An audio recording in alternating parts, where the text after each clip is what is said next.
Halo semuanya, kembali lagi ke channel YouTube Tante Wiwik. Semoga kita diberikan kesehatan selalu. Yuk kita mulai ceritanya. Sebelum kita mulai, jangan lupa untuk tekan tombol subscribe, komen, dan like ya. Mari mulai ceritanya. Lampu kristal raksasa yang menggantung di langit-langit ballroom Hotel Amarta memantulkan cahaya keemasan yang menyilaukan mata. Cahaya itu memantul di atas gelas-gelas sampahnya, permata yang melingkar di leher para nyonya besar, dan lantai marmer yang begitu bersih hingga aku bisa melihat bayangan wajahku yang kusam di sana.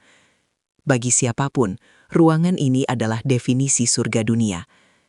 Namun bagiku, setiap jengkal kemewahan ini adalah duri yang siap menusuk kulitku. Malam ini adalah perayaan ulang tahun pernikahan emas mertuaku, Ibu Ratna Dewi, dan mendiang suaminya yang diteruskan oleh kejayaan putra tunggal mereka, Aditya. Wangi ribuan bunga mawar merah yang didatangkan langsung dari Belanda memenuhi udara, bercampur dengan aroma parfum mahal yang harganya mungkin setara dengan biaya makanku selama setahun. Aku berdiri kaku di dekat pintu masuk besar yang dijaga oleh pria-pria berseragam rapi. Tanganku tak berhenti meremas ujung gamis berwarna pastel yang kupakai. Ini adalah pakaian terbaik yang kumiliki, dibeli dari pasar swalayan saat diskon lebaran tahun lalu.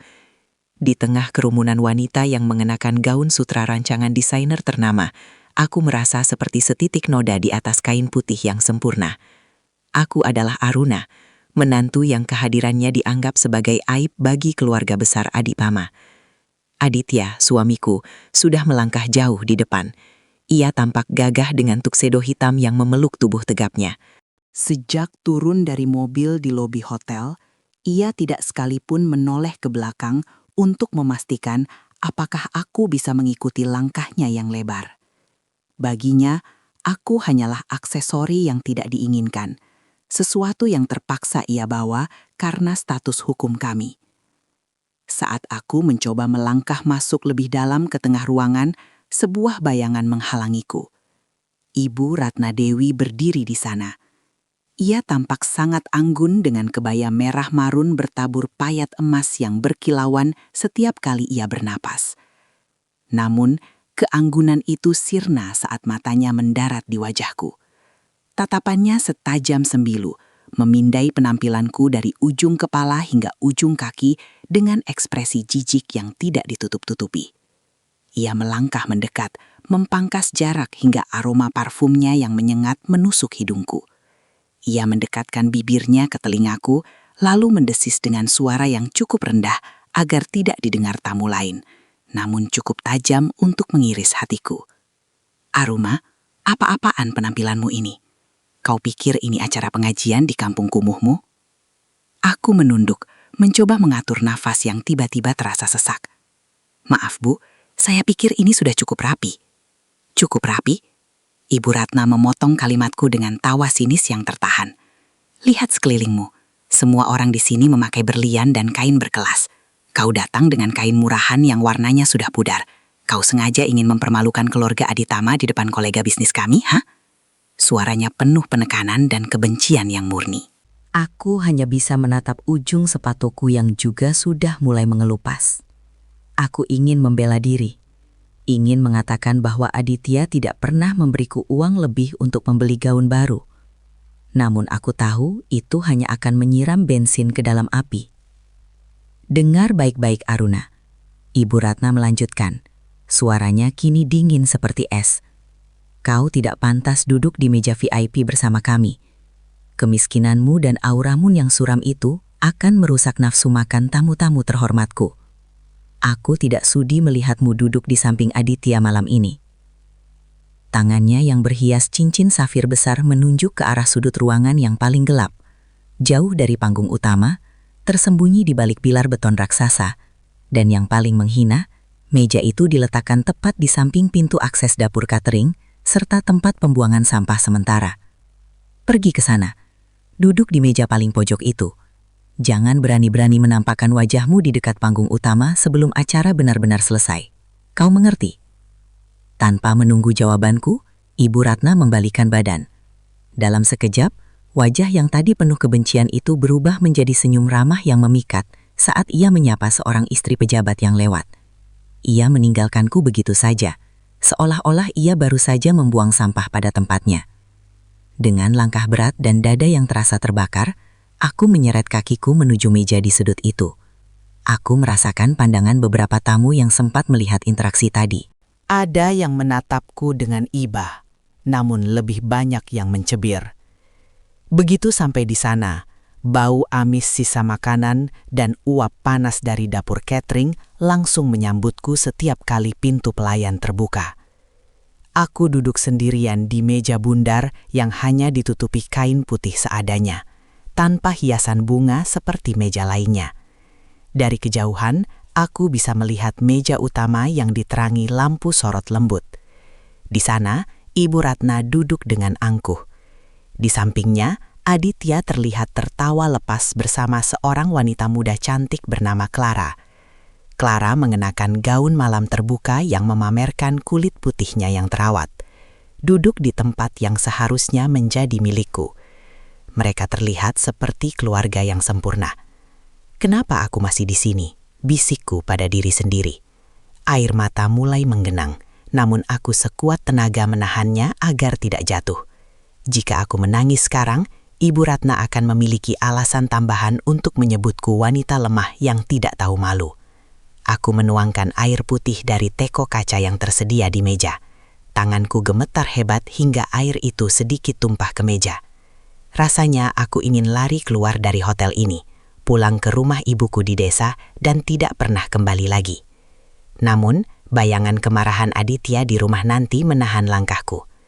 Ia adalah pria yang manis saat di depan orang lain, tapi menjadi monster dingin saat kami hanya berdua di kamar. Waktu terasa berjalan sangat lambat. Aku hanya bisa memperhatikan para pelayan yang berlalu lalang membawa piring-piring kotor, menaruhnya di bak besar tepat di samping mejaku. Denting sendok dan garpu yang beradu dengan piring kotor menjadi musik pengiringku malam itu. Aku benar-benar merasa seperti sampah yang diletakkan di dekat kawanannya.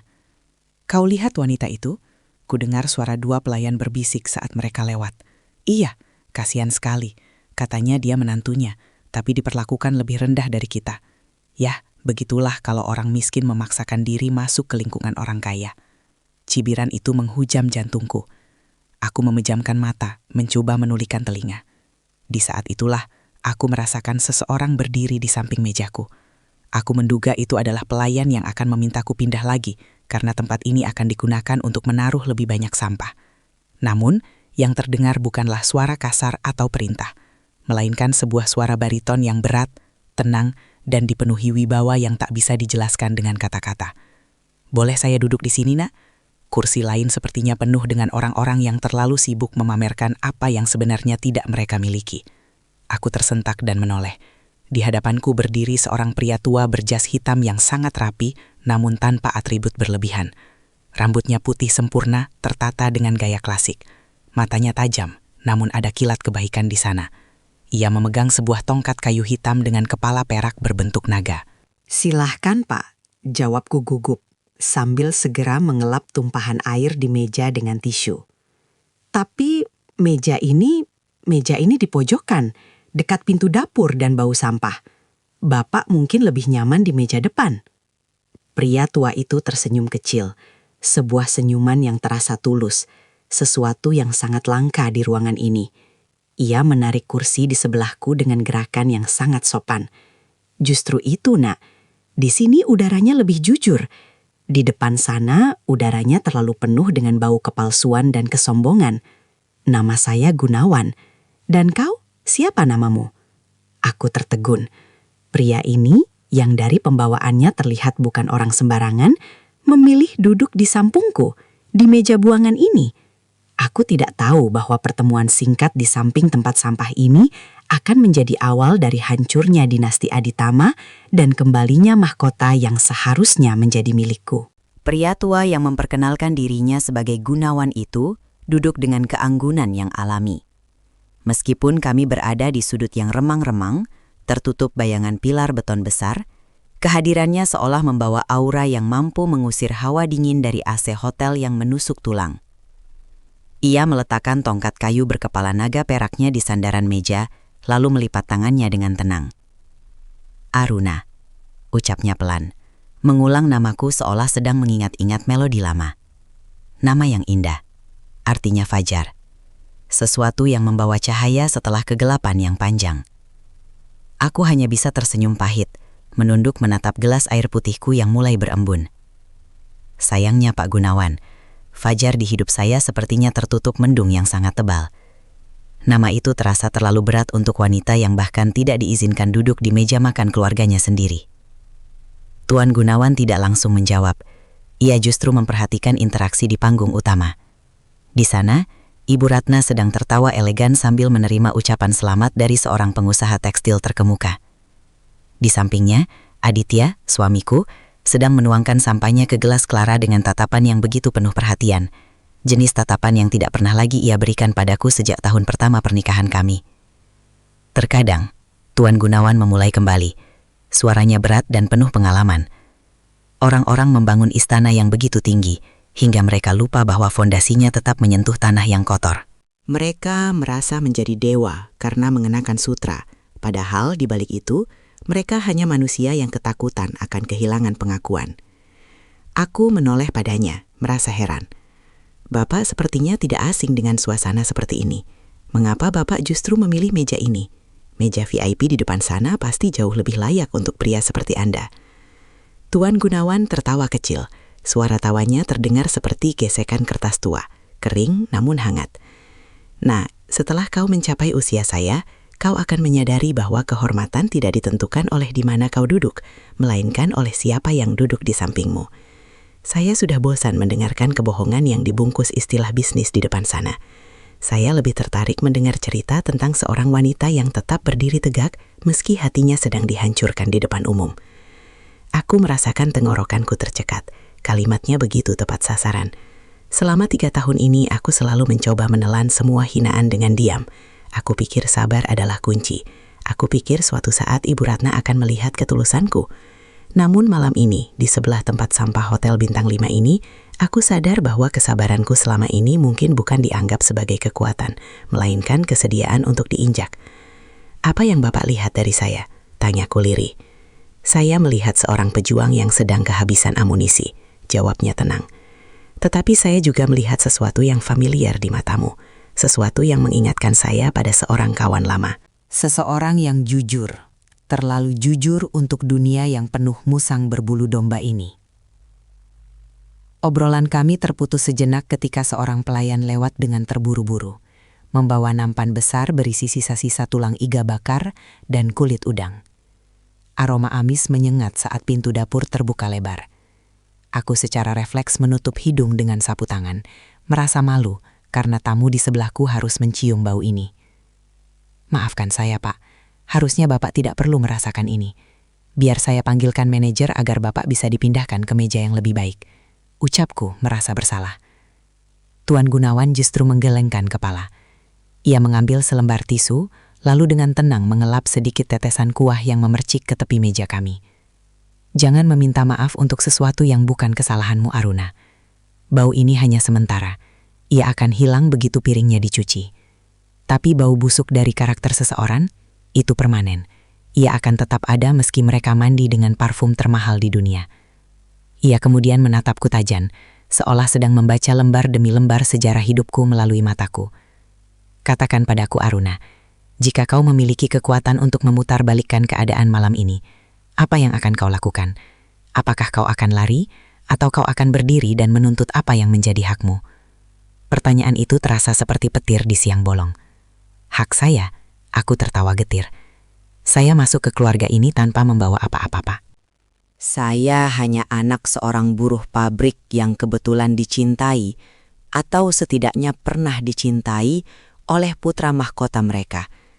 Saya tidak punya hak apa-apa selain hak untuk bernafas di rumah mereka." Mata Tuan Gunawan berkilat secara misterius. "Tanpa membawa apa-apa katamu?" "Nak, dunia ini bekerja dengan cara yang unik. Terkadang Harta yang paling berharga justru dimiliki oleh mereka yang merasa paling miskin. Hanya saja, harta itu sedang disembunyikan oleh tangan-tangan serakah. Sebelum aku sempat bertanya lebih jauh tentang kalimat teka-tekinya, suasana di ballroom mendadak berubah. Musik orkestra yang tadinya mengalun lembut, kini berhenti. Pembawa acara naik ke panggung dengan mikrofon di tangan. Suaranya menggelegar memenuhi ruangan. Hadirin sekalian, malam yang penuh berkah ini akan segera mencapai puncaknya. Namun, sebelum kita melakukan prosesi potong kue, kami baru saja mendapat kabar luar biasa. Telah hadir di tengah-tengah kita, seorang tamu agung yang sangat jarang muncul di depan publik. Beliau adalah pilar ekonomi negara ini, pendiri Gunawan Group sekaligus investor utama pembangunan Hotel Amarta ini. Riuh tepuk tangan mengguncang ruangan. Aku melihat Ibu Ratna berdiri dengan penuh semangat, matanya liar mencari-cari di barisan kursi VIP terdepan.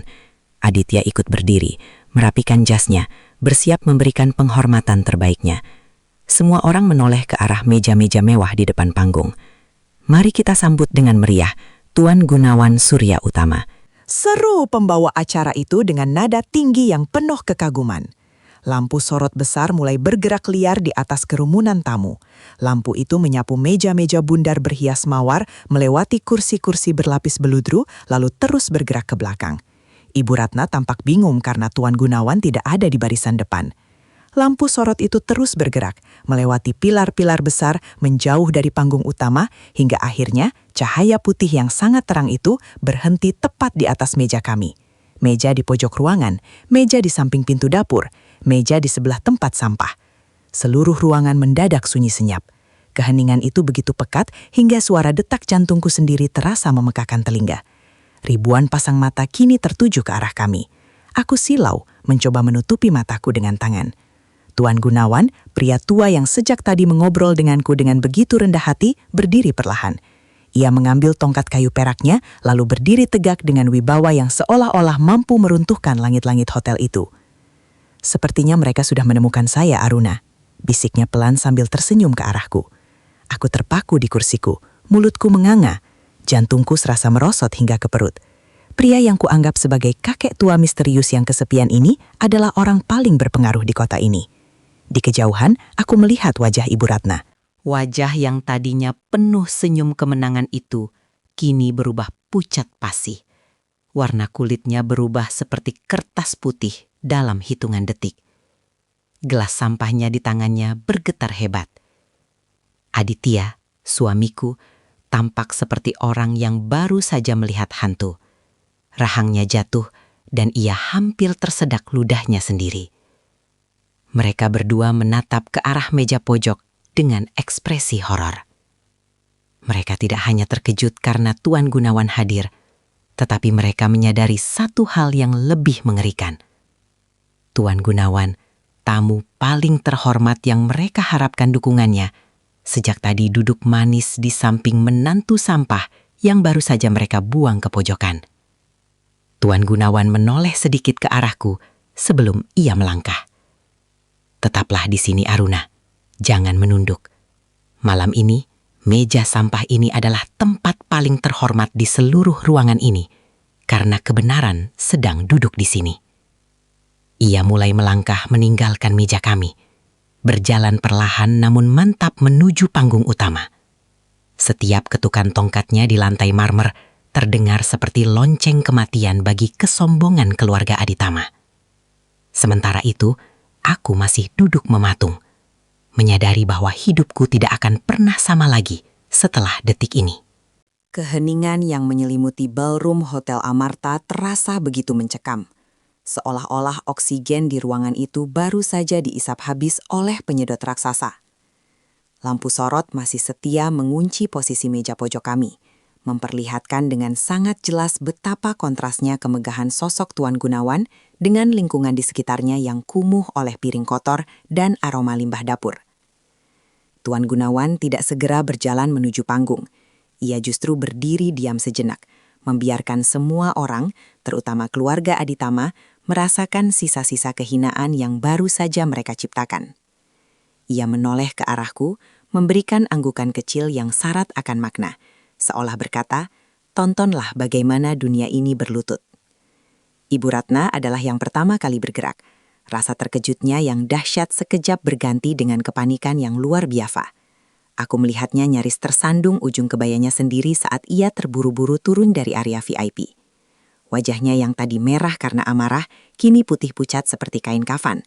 Namun senyum palsu mulai dipaksakan muncul di bibirnya yang gemetar. Aditya menyusul di belakang ibunya. Langkahnya goyah dan matanya terus berpindah-pindah antara aku dan Tuan Gunawan dengan tatapan tidak percaya. Ia tampak seperti seorang terpidana mati yang baru saja melihat tiang gantungan.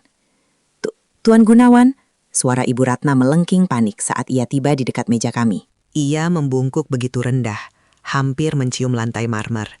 Sebuah pemandangan yang sangat ironis, mengingat 5 menit lalu, ia berdiri tegak seperti ratu sejagat. Astaga Tuan, saya benar-benar tidak menyahu Anda sudah hadir. Maafkan kami, ini benar-benar sebuah kesalahan besar. Ibu Ratna menoleh ke arah pelayan yang berdiri ketakutan di dekat pintu dapur dan menghardiknya. Pelayan bodoh, siapa yang menyuruhmu menaruh kursi untuk Tuan Gunawan di sini? Kenapa kalian tidak mengarahkan beliau ke meja depan? Tuan Gunawan mengangkat tangan kanannya sedikit, sebuah isyarat kecil yang seketika membungkam teriakan Ibu Ratna. Jangan salahkan pelayanmu, Bu Ratna. Mereka hanya menjalankan instruksi untuk menjaga kasta di pesta ini, bukan? Suaranya rendah, namun dinginnya merasuk hingga ke tulang. Tapi Tuan, Aditya mencoba menyela dengan suara parau. Ini meja pojok, meja ini dekat dengan area pembuangan. Ini sama sekali tidak pantas untuk orang setingkat Anda. Mari Tuan, saya mohon, silakan pindah ke meja utama. Kami sudah menyiapkan tempat terbaik, tepat di sebelah saya dan Ibu. Aditya mencoba meraih lengan Tuan Gunawan untuk membimbingnya, namun pria tua itu dengan halus tapi tegas menepis tangan suamiku. Tuan Gunawan menatap Aditya dengan pandangan yang membuat suamiku itu langsung menunduk ketakutan. Tidak perlu Aditya, saya justru merasa sangat nyaman di sini.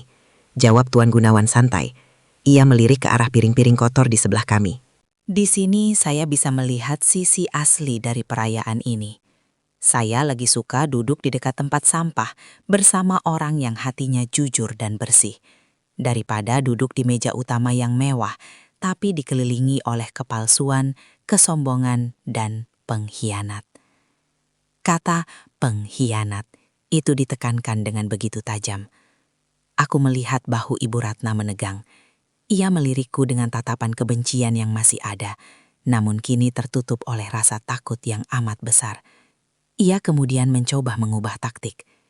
Aruna, bentak Ibu Ratna padaku dengan suara tertahan, namun matanya memberi kode keras. Kenapa kau diam saja? Kenapa kau tidak memberitahu kami kalau Tuan Gunawan duduk di sini? Dasar menantu tidak berguna. Cepat ajak Tuan Gunawan ke depan. Aku hanya diam, menatap ibu mertuaku dengan pandangan datar. Untuk pertama kalinya dalam 3 tahun, aku tidak merasa takut pada suaranya. Ibu yang menyuruh saya duduk di sini, jawabku pelan namun jelas. Ibu bilang kemiskinan saya akan merusak nafsu makan tamu-tamu ibu, jadi saya hanya menjalankan perintah. Wajah Ibu Ratna mendadak merah badam. Ia tidak menyangka aku akan berani menjawab di depan Tuan Gunawan. Kau, Aditya mendesis, tangannya mengepal. Jaga bicaramu Aruna, jangan mencari perhatian dengan cara memfitnah ibu di depan Tuan Gunawan. Tuan Gunawan tertawa sinis. Memfitnah. Saya punya telinga yang cukup tajam untuk mendengar desisan di pintu masuk tadi, Aditya. Dan saya punya mata yang cukup sehat untuk melihat bagaimana kalian membuang istrimu sendiri ke pojokan seolah dia adalah kotoran. Tuan Gunawan kemudian menatap ke arah kerumunan tamu yang kini berbisik-bisik. Reputasi keluarga Aditama sebagai keluarga terhormat sedang hancur berkeping-keping di depan mata semua investor dan kolega mereka. Bu Ratna, kata Tuan Gunawan sambil merapikan jasnya. Saya datang ke sini sebenarnya dengan niat untuk membicarakan perpanjangan investasi pada pabrik tekstil kalian. Namun, setelah melihat bagaimana kalian memperlakukan manusia, saya jadi ragu. Jika pada keluarga sendiri saja kalian bisa sekejam ini, bagaimana kalian memperlakukan mitra bisnis kalian? Lutut Ibu Ratna tampak lemas. Ia hampir jatuh jika tidak berpegangan pada pinggiran meja. Tuan, saya mohon, jangan tarik investasi itu. Itu hanya salah paham keluarga. Aruna ini memang agak sulit diatur, jadi kami hanya ingin memberinya pelajaran. Memberi pelajaran? Tuan Gunawan memotong kalimatnya dengan nada muak. Sepertinya kalianlah yang butuh pelajaran tentang siapa sebenarnya yang kalian hadapi. Tuan Gunawan kembali menoleh padaku. Suaranya melembut drastis. Aruna, nah, apakah kau masih ingin berada di sini? Menonton sandiwara yang melelahkan ini? Aku menggeleng pelan. Saya ingin pulang, Pak. Tempat ini terlalu menyesakkan bagi saya. Baiklah.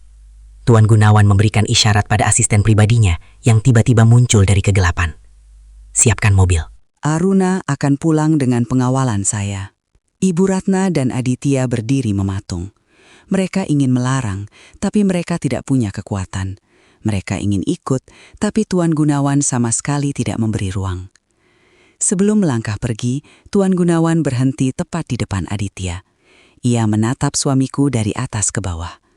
Aditya, kau punya permata di rumahmu, tapi kau justru memilih mengejar kaca warna-warni di luar sana. Kau tidak hanya bodoh dalam bisnis, kau juga gagal sebagai lelaki. Tuan Gunawan kemudian berjalan mendampingiku melewati karpet merah. Ratusan tamu memberikan jalan dengan wajah penuh tanya dan kekaguman. Aku berjalan dengan kepala tegak, meninggalkan Ibu Ratna yang masih berdiri gemetar di samping tempat sampah. Tempat yang tadinya ia siapkan untukku, kini menjadi tempatnya dipermalukan secara permanen. Begitu kami sampai di lobi hotel yang megah, sebuah mobil Rolls-Royce hitam sudah menunggu. Tuan Gunawan membukakan pintu untukku, sebuah gerakan yang membuat para staf hotel terbelalak. Di dalam mobil yang sunyi dan mewah itu, Tuan Gunawan menarik napas panjang. Ia mengeluarkan sebuah kartu nama emas dari saku jasnya dan menyerahkannya padaku. Simpan ini, Aruna.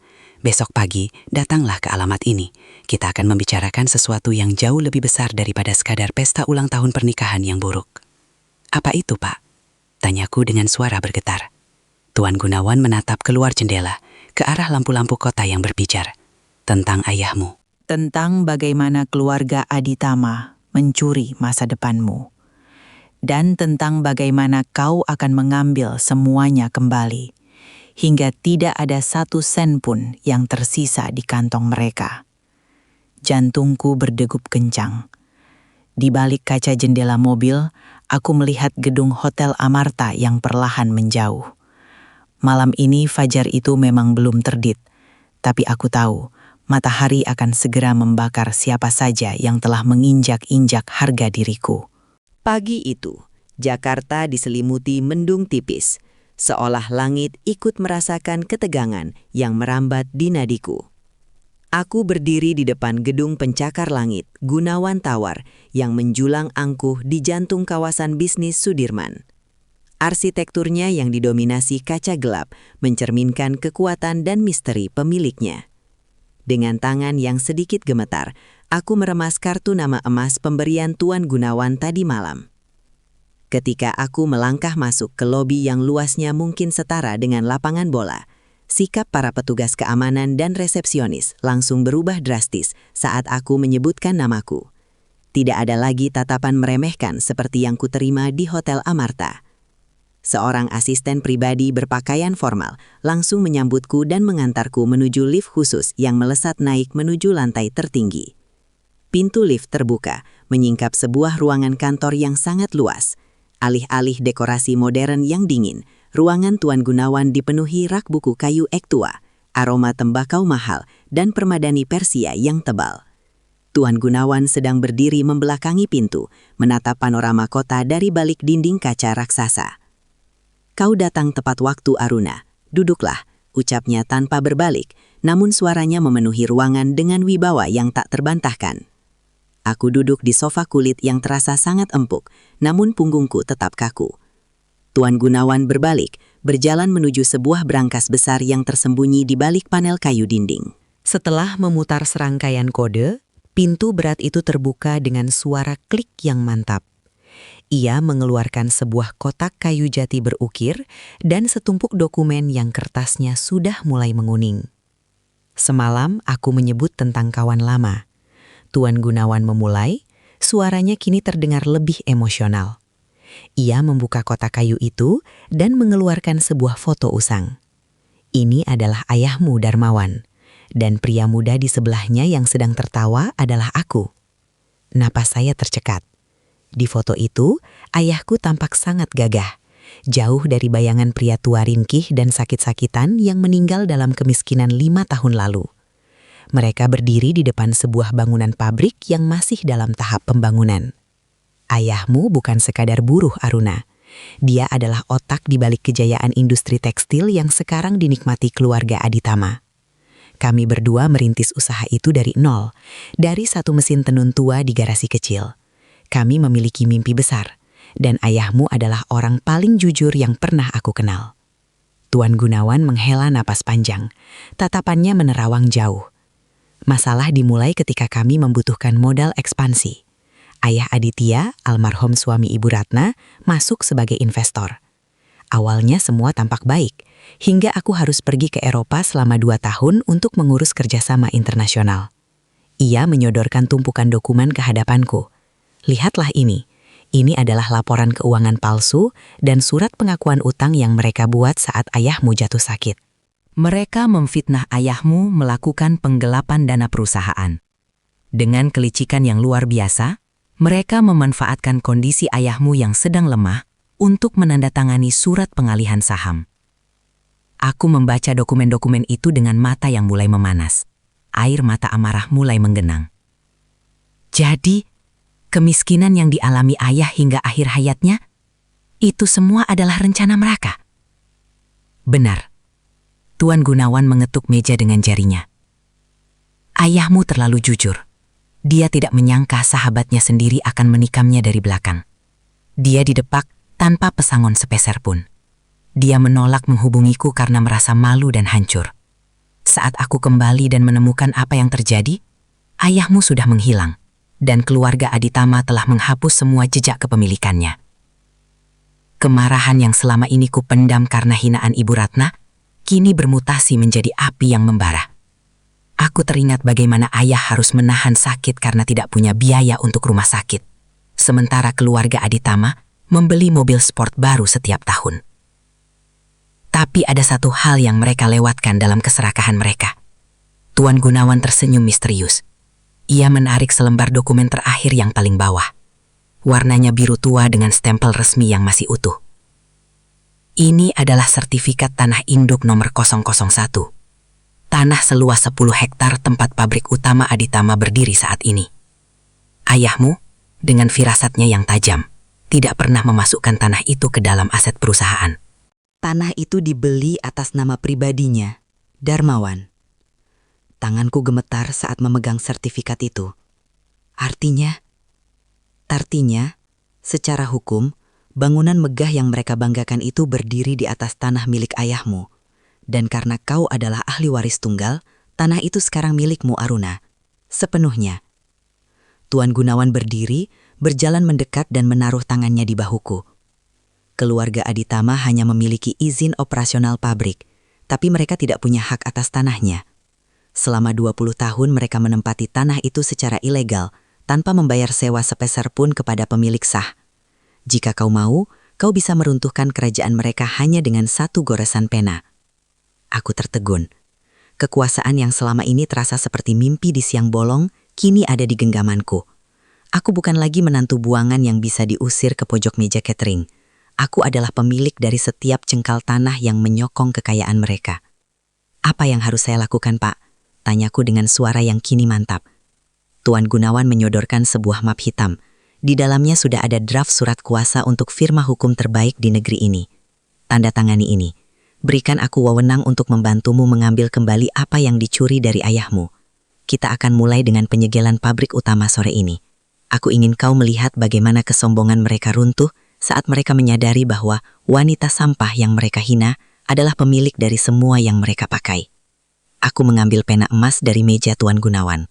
Tanpa ragu sedikit pun, aku menorehkan tanda tanganku.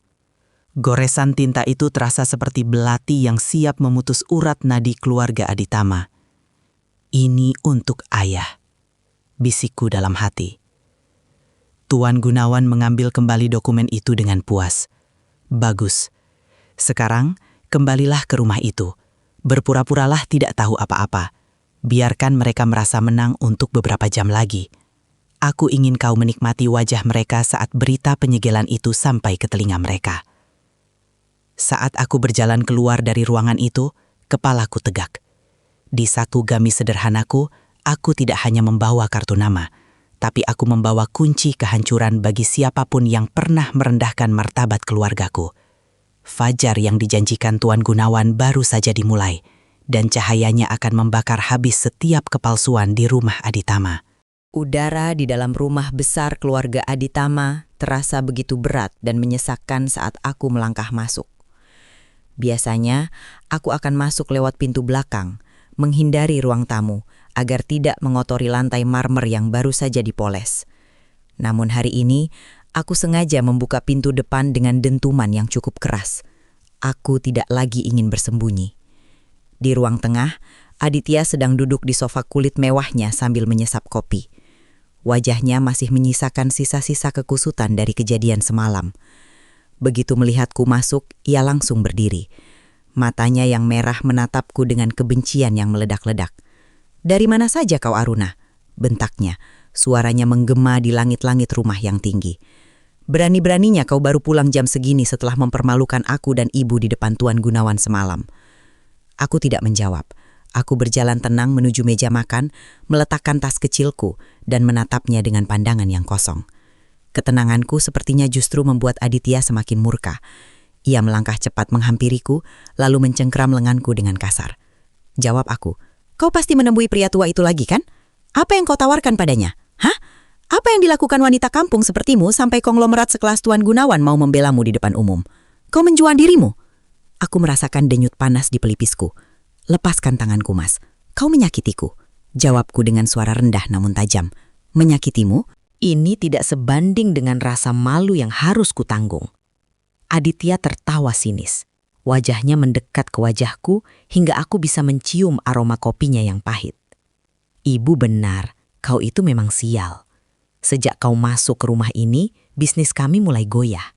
Dan sekarang kau malah menggoda pria tua hanya untuk membuat kami tampak bodoh. Kau itu rendah, Aruna. Kau hanya melacurkan harga dirimu demi perhatian." Plak! Suara tamparan itu begitu nyaring, memutus kalimat keji Aditya seketika. Telapak tanganku terasa panas dan berdenyut perih, namun kepuasan yang mengalir di dadaku jauh lebih besar. Kepala Aditya terlempar ke samping.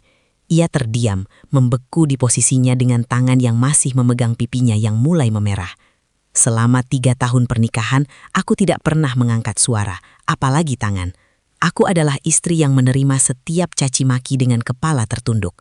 Namun hari ini, Aruna yang lemah itu telah mati di kantor Tuan Gunawan. Kau menamparku." Aditya menoleh perlahan, matanya membelalak tak percaya. "Wanita miskin sepertimu berani menyentuhku? Tarik ucapanmu," teriakku. Suaraku kini bergetar oleh amarah yang sudah lama terpendam. "Kau boleh menghinaku miskin.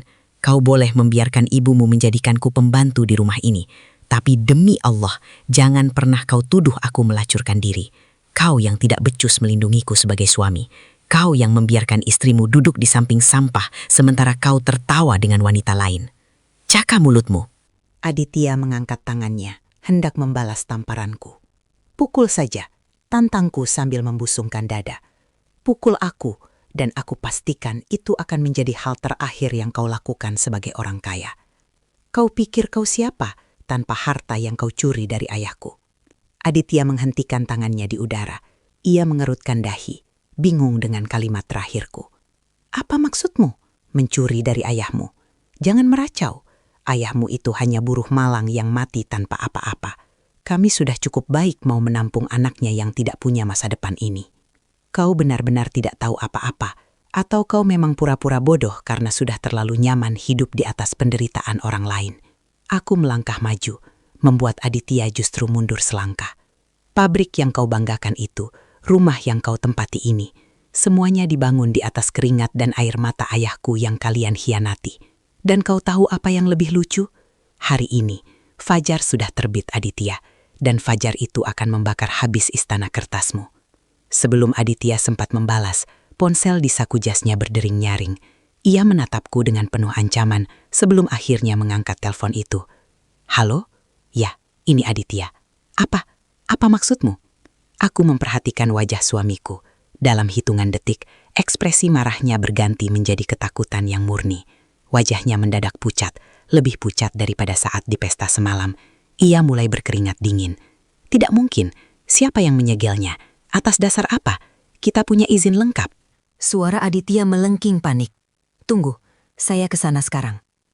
Aditya menutup teleponnya dengan tangan gemetar.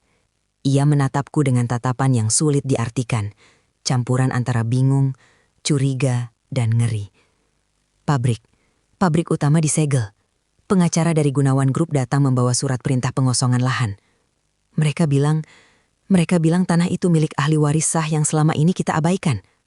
Aku tersenyum tipis. Sebuah senyuman yang sangat dingin hingga membuat Aditya bergidik. Kenapa kau menatapku seperti itu, Mas? Bukankah kau bilang aku ini wanita kampung yang tidak punya pengaruh apa-apa? Aruna, apa yang kau lakukan? Bisiknya Parau. Aku tidak melakukan apa-apa, Mas. Aku hanya mengambil kembali apa yang seharusnya menjadi milik ayahku. Aku hanya sedang menagih utang darah yang kalian tumpuk selama 20 tahun. Tiba-tiba, Ibu Ratna muncul dari lantai 2, berlari dengan tergesa-gesa sambil membawa tas tangannya. Aditya, kau dengar kabar itu? Manajer pabrik menelpon ibu. Ada apa ini? Kenapa Tuan Gunawan melakukan ini pada kita? Ibu Ratna berhenti tepat di depan kami. Ia menatapku dengan penuh jijik seperti biasanya. Kau lagi? Pasti kau yang menghasut Tuan Gunawan semalam kan? Kau membisikkan fitnah apa sampai dia tega menyedot pabrik kami? Dasar pembawa sial, pergi kau dari rumah ini sekarang juga. Ibu Ratna hendak mendorongku, namun kali ini aku menangkap pergelangan tangannya. Aku memutar tangannya sedikit hingga ia memekik kesakitan. Cukup, Bu Ratna. Kataku dengan nada yang sangat tenang, namun mematikan. Ibu tidak lagi punya hak untuk mengusir siapapun dari sini. Justru ibu dan anak kesayangan ibu ini yang harus mulai mengemas barang-barang kalian. Apa katamu? Pekik Ibu Ratna. Pabrik itu berdiri di atas tanahku. Dan menurut dokumen hukum yang baru saja kutandatangani, seluruh bangunan dan aset yang ada di atasnya kini berada dalam pengawasan pihak ahli waris sampai utang sewa selama 20 tahun kalian lunasi. Dan jika ibu tidak bisa membayar, aku menggantung kalimatku sambil menatap sekeliling rumah mewah itu.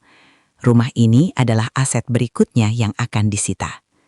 Ibu Ratna jatuh terduduk di lantai marmernya yang dingin. Ia menatap Aditya, meminta pembelaan. Namun Aditya sendiri sedang berlutut lemas sambil memegang kepalanya.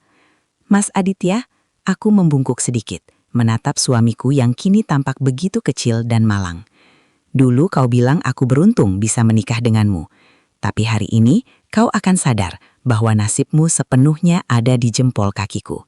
Selamat datang di dunia nyata. Dunia di mana kalian bukan lagi penguasa. Aku berjalan melewati mereka berdua yang kini tampak seperti rongsokan di tengah kemegahan rumah itu sendiri. Aku naik ke lantai atas bukan untuk mengemas barang, tapi untuk mengambil foto ayahku yang selama ini kusembunyikan di laci paling bawah karena Ibu Ratna tidak suka melihatnya. Kita menang ya, bisikku, sambil memeluk bingkai foto itu. Di bawah, aku masih bisa mendengar raungan histeris Ibu Ratna dan suara Aditya yang mencoba menelepon sana-sini, mencari bantuan yang tidak akan pernah datang.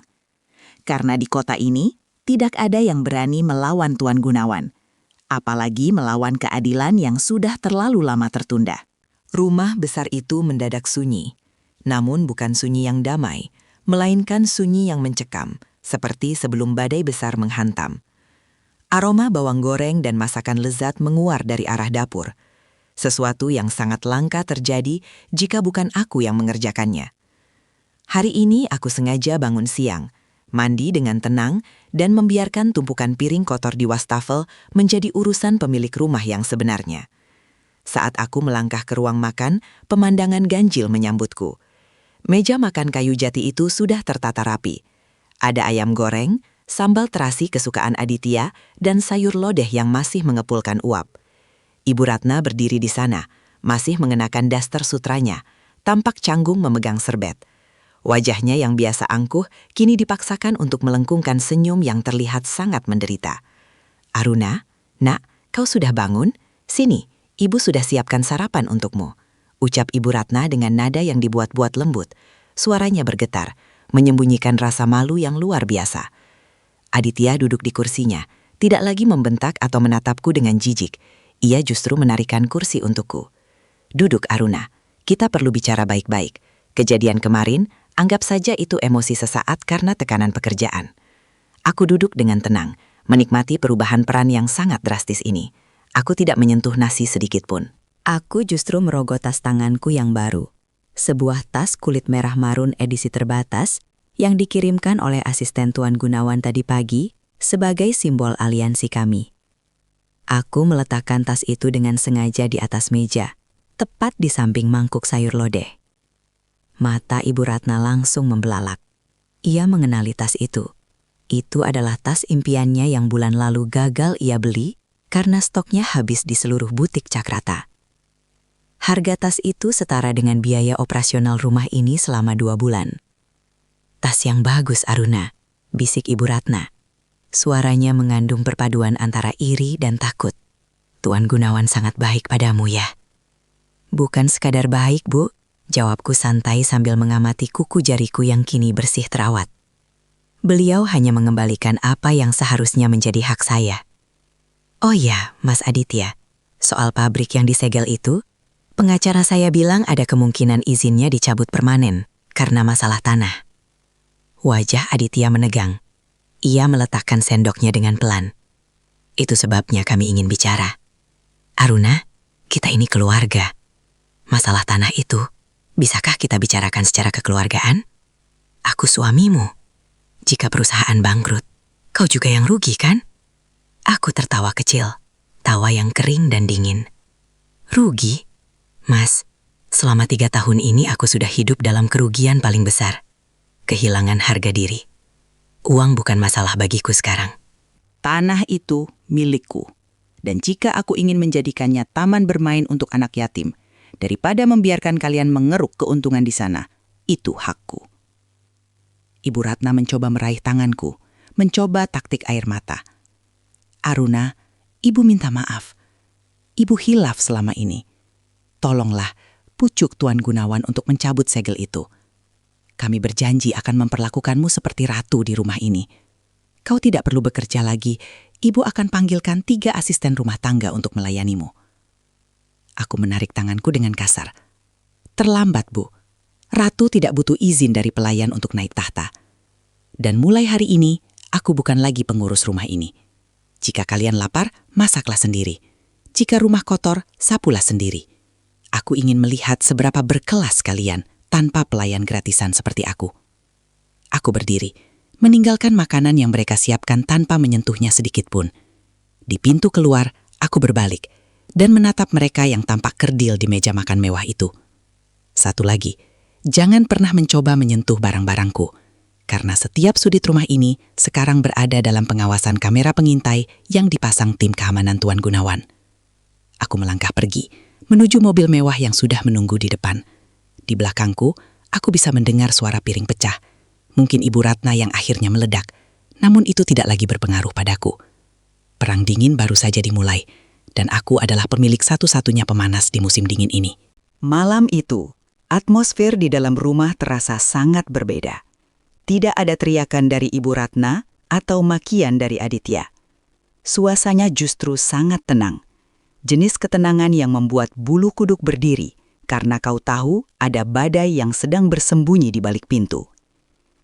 Aku baru saja selesai mandi ketika Aditya mengetuk pintu kamar dengan pelan. Saat aku membukanya, ia berdiri di sana dengan wajah yang tampak letih, memegang segelas susu putih hangat di tangannya. Aruna, suaranya lembut, hampir menyerupai suaranya saat kami pertama kali bertemu.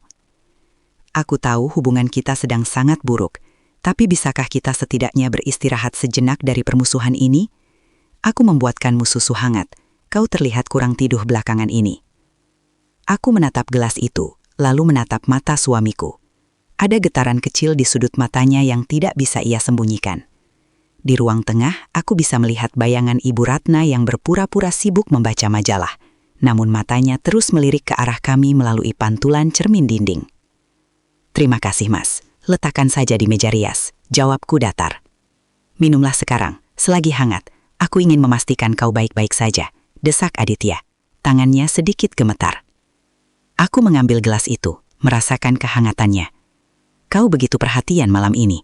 Apa karena besok adalah tenggat waktu pembayaran denda pabrik? Aditya terdiam, lalu tersenyum kaku. Aku hanya ingin memperbaiki keadaan. Minumlah. Aku membawa gelas itu ke dalam kamar dan menutup pintu. Namun, aku tidak meminumnya. Aku teringat instruksi Tuan Gunawan untuk selalu waspada. Dengan hati-hati, aku mengeluarkan alat pendengar kecil yang kupasang di balik bingkai foto di ruang tengah tadi siang, sebuah perangkat canggih yang diberikan tim keamanan Gunawan Group. Aku memasang earphone dan mendengarkan rekaman percakapan mereka beberapa menit yang lalu. Sudah kau masukkan obat tidurnya. Suara Ibu Ratna terdengar berbisik tajam dalam rekaman. Sudah, Bu, dosisnya cukup tinggi. Begitu dia pingsan, kita akan tempelkan ibu jarinya ke surat pernyataan pelepasan hak tanah itu. Bagus, jalang kecil itu pikir dia bisa menghancurkan kita. Setelah dia menandatanganinya, kita akan bilang dia depresi dan mencoba bunuh diri dengan obat-obatan itu. Tidak akan ada yang percaya pada kata-katanya. Darahku terasa membeku. Mereka bukan lagi sekadar keluarga yang angkuh. Mereka adalah penjahat. Mereka berniat membiusku dan memanipulasi hukum demi harta yang bahkan bukan milik mereka. Aku menarik napas panjang, menenangkan jantungku yang berpacu. Aku berjalan menuju balkon kamar, lalu menyiramkan seluruh isi susu itu ke dalam pot pohon kamboja besar di bawah. Aku kembali ke tempat tidur, mengacak-acak rambutku, dan berbaring dengan posisi seolah-olah aku baru saja jatuh pingsan. 5 menit kemudian, pintu kamar terbuka perlahan. Aku mendengar langkah kaki yang mengendap-endap. Dia sudah tumbang, bisik Aditya. Ia mengguncang bahuku pelan. Aruna, bangun. Aku tetap diam, mengatur napas agar terlihat seperti orang yang tidur pulas. Aku merasakan tangan kasar Aditya menarik tangan kananku, sementara Ibu Ratna masuk membawa selembar map biru dan sebuah bantal tinta. "Cepat Aditya, tempelkan jarinya sebelum dia terbangun," perintah Ibu Ratna dengan suara gemetar karena nafsu serakah. Tepat saat ibu jariku menyentuh permukaan kertas itu, aku membuka mata dengan lebar dan langsung bangkit duduk. Aku menyambar ponsel yang sejak tadi sudah dalam mode merekam video di balik bantal. "Mencari ini, Bu Ratna?" tanyaku sambil mengangkat ponselku tinggi-tinggi. Ibu Ratna menjerit dan melompat mundur, sementara Aditya jatuh terduduk dari pinggiran tempat tidur. Wajah mereka yang tadinya penuh kemenangan berubah menjadi horor murni. Kau tidak minum susunya?" Aditya tergagap, wajahnya sepucat kapas. "Susunya sangat enak, Mas. Pohon kamboja di bawah pasti akan tidur nyenyak malam ini," jawabku dengan nada sedingin es. "Tapi video ini akan menjadi bukti percobaan penipuan, pembiusan, dan tindakan kriminal di pengadilan nanti. Selamat malam, keluarga Aditama. Besok bukan pengacara tanah yang akan batang, tapi polisi." Ibu Ratna jatuh berlutut mencoba meraih kakiku sambil menangis meraung. Namun aku hanya menatapnya dengan rasa jijik yang tak terlukiskan. Lubang kubur yang mereka gali sendiri kini telah siap menampung mereka. Pagi itu, rumah besar keluarga Aditama tidak lagi memiliki sisa-sisa kehangatan. Suasananya seperti sebuah bangkai yang menunggu dikubur. Ibu Ratna tidak lagi berteriak. Ia hanya duduk di pojok sofa dengan mata sembab. Sementara Aditya mondar-mandir seperti orang gila, terus mencoba menghubungi pengacara mereka yang kini satu persatu mulai mengundurkan diri. Aku turun dari tangga dengan koper kecil di tangan. Di tangan kiriku, aku memegang sebuah amplop coklat tebal berstempel firma hukum Gunawan & Partners. Aku melangkah ke meja makan, tempat yang biasanya menjadi medan pertempuran harga diriku, dan meletakkan amplop itu tepat di tengah meja. "Apalagi ini, Aruna?" tanya Aditya dengan suara parau. Ia menatap amplop itu seolah-olah itu adalah bom yang siap meledak. "Buka saja, Mas. Ini adalah sesuatu yang seharusnya aku lakukan 3 tahun lalu," jawabku tenang. Aditya merobek amplop itu dengan tangan gemetar. Begitu ia membaca judul dokumen di dalamnya, lututnya lemas. Ia jatuh terduduk di kursi kayu jati itu. "Gugatan cerai dan tuntutan pengembalian aset," gumamnya pelan. Suaranya hampir hilang. "Kau menceraikanku?" Aditya menatapku dengan tatapan tak percaya. Di saat aku sedang jatuh, di saat ibuku sedang kesulitan, di mana kesetiaanmu sebagai istri Aruna? Aku tertawa, tawa yang terdengar asing bagi telingaku sendiri. Kesetiaan. Kau bicara soal kesetiaan setelah kau mencampurkan obat tidur ke minumanku semalam. Kau bicara soal kesetiaan setelah kau membiarkan ibumu menghinaku selama bertahun-tahun. Kesetiaanku sudah mati bersama rasa hormatku padamu, Aditya. Ibu Ratna yang mendengar keributan itu mendekat. Saat ia melihat surat gugatan itu, ia kembali histeris. Kau tidak bisa melakukan ini. Kau adalah menantu keluarga Aditama. Jika kau bercerai sekarang, apa kata orang-orang? Kau hanya ingin menghancurkan nama baik kami. Nama baik kalian sudah hancur sejak kalian mencuri tanah milik ayahku. Balasku tajam. Dan surat itu bukan hanya soal cerai. Di sana terlampir perintah pengosongan rumah dalam waktu 1 kali 24 jam. Tuan Gunawan sudah membeli seluruh utang macet perusahaan kalian dari bank.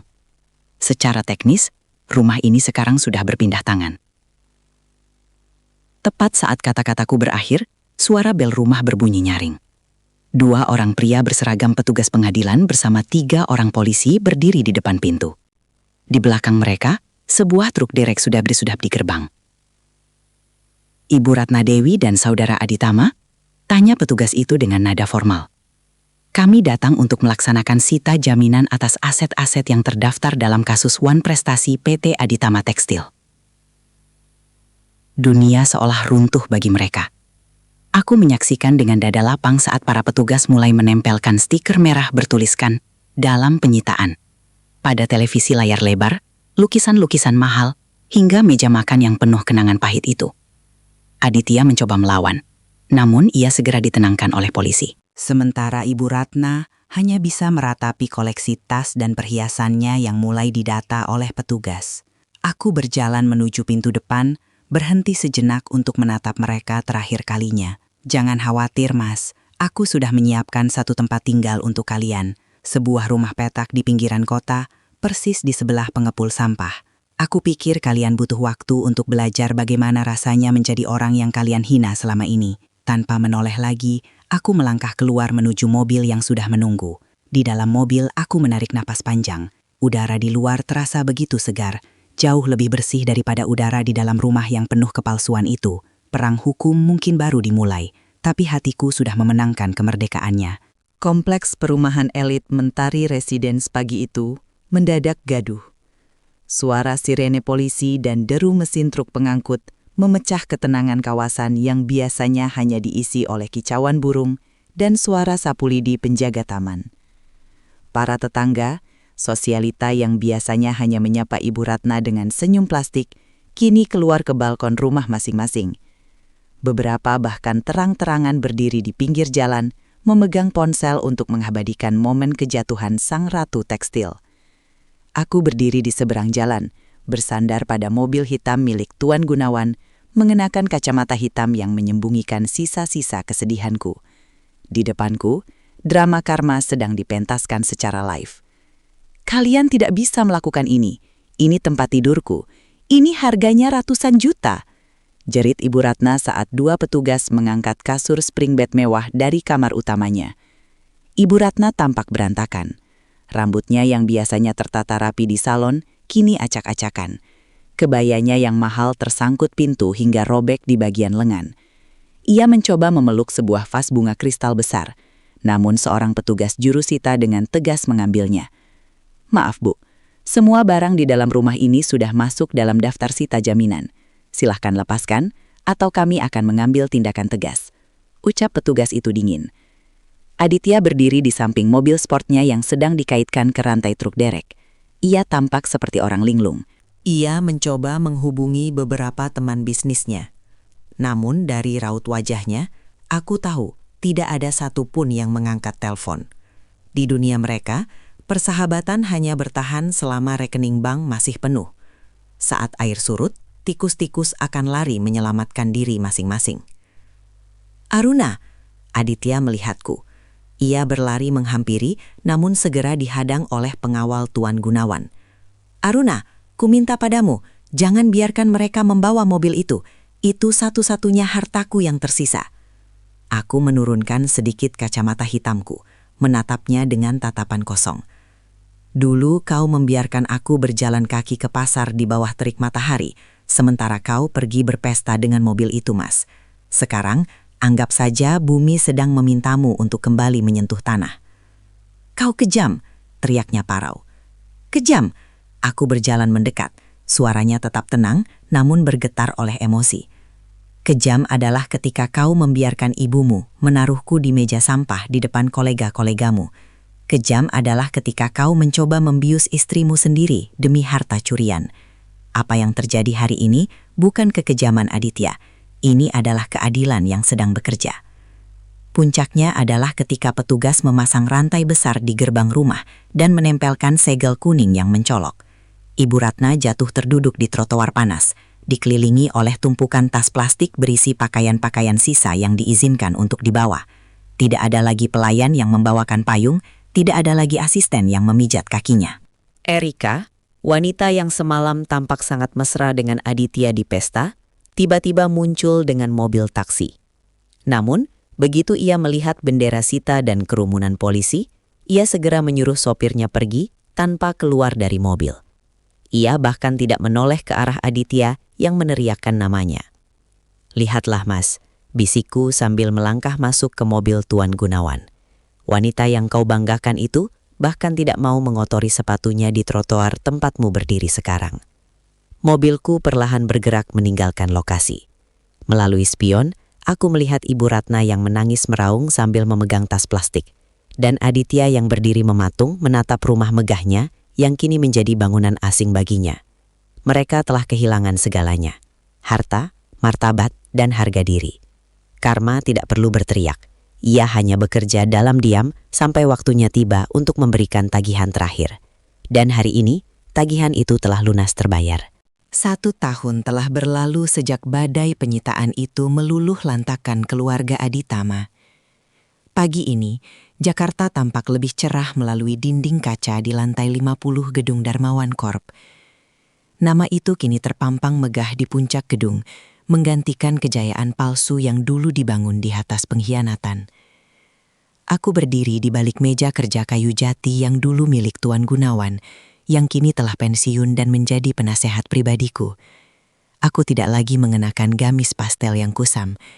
Pagi ini aku mengenakan setelan kerja berwarna navy yang elegan, rambutku tertata rapi, dan di jariku melingkar cincin peninggalan almarhum ibu yang dulu sempat digadaikan Aditya untuk membayar hutang judinya. Seorang asisten mengetuk pintu. Bu Aruna, laporan operasional dari pabrik utama sudah siap. Produksi bulan ini meningkat 2 kali lipat sejak kita menerapkan sistem kesejahteraan buruh yang baru. Aku tersenyum. Terima kasih, Maya. Oh ya, bagaimana dengan kiriman paket bulanan ke alamat di pinggiran kota itu? Sudah dikirim, Bu. Seperti biasa, hanya kebutuhan pokok dan obat-obatan untuk Ibu Ratna. Tapi, menurut laporan kurir, kondisi mereka semakin memprihatinkan. Mas Aditya sering terlihat di kedai tuak, dan Ibu Ratna sering berbicara sendiri di depan rumah petak mereka, menceritakan masa lalunya sebagai sosialita kepada anak-anak jalanan. Aku menghela napas panjang. Tidak ada rasa dendam yang tersisa, hanya rasa iba yang kering. Aku tidak pernah berniat membiarkan mereka mati kelaparan. Namun aku juga tidak akan membiarkan mereka kembali mencicipi kemewahan yang bukan hak mereka. Biarlah mereka hidup di sana, di tempat yang dulu mereka anggap sebagai kasta rendah, agar mereka belajar bahwa harga diri tidak dibeli dengan uang. Aku melangkah menuju dinding foto di sudut ruangan. Di sana, foto ayahku yang sedang tersenyum kini dipasang dalam bingkai emas yang besar. Di sampingnya, terdapat duplikat sertifikat tanah induk yang menjadi saksi bisu kembalinya keadilan. Sore itu, aku memutuskan untuk mengunjungi pabrik. Saat mobil Rolls-Royce-ku memasuki gerbang, ratusan buruh menyambutku dengan senyum tulus. Tidak ada lagi ketakutan di wajah mereka seperti saat zaman kepemimpinan Aditya. Mereka tahu, pemilik perusahaan ini adalah anak dari pria yang dulu membangun fondasi pabrik ini dengan kasih sayang. Aku turun dari mobil dan berjalan menuju area catering karyawan. Aku melihat sebuah meja panjang di pojok ruangan, tempat yang dulu selalu menjadi area paling kotor. Kini, tempat itu telah disulap menjadi area istirahat yang bersih dengan pemandangan taman kecil. Aku duduk di kursi pojok itu, mengambil segelas air putih, dan menatap langit sore yang kemerahan. Penutup. Hidup adalah sebuah putaran roda yang adil. Aku pernah duduk di meja paling pojok di samping tempat sampah, dihina sebagai noda, dan dibuang seolah tak berharga. Namun, di meja pojok itulah aku menemukan kekuatan untuk bangkit. Di meja pojok itulah kebenaran menemukanku. Sekarang, aku menyadari bahwa mahkota sejati bukanlah berlian yang dipakai Ibu Ratna, melainkan keteguhan hati untuk tetap jujur saat dunia mencoba menghancurkanmu. Keluarga Aditama kehilangan segalanya karena mereka membangun istana di atas pasir kebohongan. Sementara aku membangun kembali istana ayahku di atas batu karang kejujuran. Dunia mungkin akan selalu mencoba menaruhmu di meja pojok, tapi ingatlah satu hal, fajar tidak akan pernah bisa dihentikan oleh gelapnya malam. Dan bagi mereka yang sabar, fajar itu akan selalu membawa mahkota yang indah pada waktunya. Namaku Aruna, dan hari ini fajar itu telah menyinari seluruh hidupku. Tamat.